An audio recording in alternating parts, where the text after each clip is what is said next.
Ìyàwó mu àsúyọyọ gbogbo ẹkọ kókó gomọ ananyẹ dọmọlọ òkòjìláwé malẹ yẹ kó wa àgbà mi tọjú èpè èbáyé àzán ẹnìtọ àbíbọsùnpẹ fowókò àtọnukúlọpọtọ ẹmẹmí tìǹtẹ tán bọ ananyẹ dọmọlọ matina jí ọmọ iná bẹ sọnà kọmbọ lé matina lé dọ ẹgbẹ dọmọlọ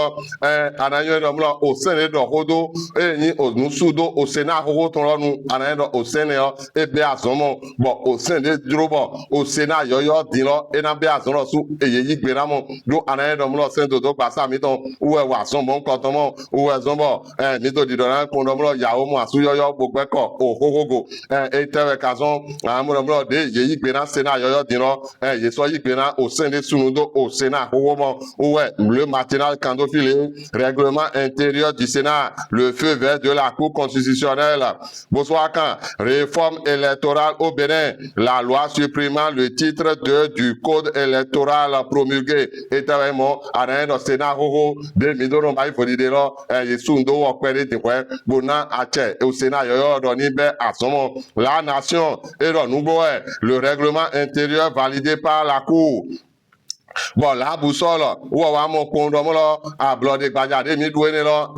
nous d'agrément, aux fiertés, ouais, et n'y n'a bétonné d'oyin, au Bénin vivant. Bon, et quand on file 66e anniversaire de l'indépendance, la fierté d'être béninois, en amont et de yé, ton les témédo, au filement. Bon, gouvernement, mi ton a tchèque, pas mi ton, en amont, nous d'agrément, ouais, te dimon, yo, de doto, mi ton les, yébé, à pas, ouais, support, do, et n'y, au canot, to la ville, si, à transfert des agents de santé aux communes. Le gouvernement Wadaï fixe les nouvelles règles de gestion. De yena wa kona ye, bena soa ho ye, yena wa nous d'agbe na ye bon, boisson là dans pour toi lona ye, ouais, le béninois libéré, et mon nous mon canton, bocando au filet to égbement, bodé au yeto canton au filet, le témoin a tu, et non nous boé, et mi témoin bon mon nouene, et mi noté bon mon nous bon mon, ouais zombo et wade, au grand et to chaus do filet, Boato Kikando Filero, le ministre Rodrigue Tchaou officialise la mise en œuvre d'une décision majeure du gouvernement. Et Wati Cheme, et au pédide d'Ahoropo à Tchekiparaton, de Indomolo, Yo, et Doto Zonwatore, de Yenosu, Aquere, Amoromlo, Yebe, Aquaropo, do et au Kano Tolavire, si, à Tchekipamemo, ou à Zombo, et nous manquons ton d'or.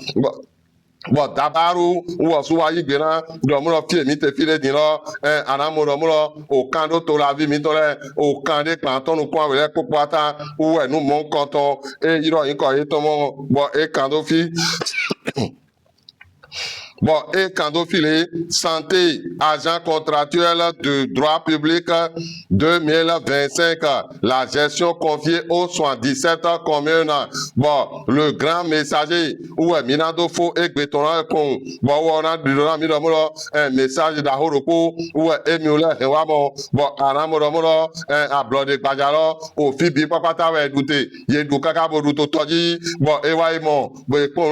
wadomolo, dans l'ambiance, de l'indépendance, ah, so ava, ni yeso, anano ambiance, mais, to egbe habito selome, anaze quoi te con yawe, bona ho jirawe male, bona monu de kandemele, bona so to pipon, to ni gonu madame atu ton laji, didia to pipon mi no alanu, bona kadona ko no mo, nya mo mi pere pe nu, o fe sura no te ko bro sinami, u anu na mi ku lo bo mi dore nu kon, bo ayele popoata, nyo wa, a sen podo anji ton po, ou zombo nou ele ni bibasi, bon, vigilando ni son.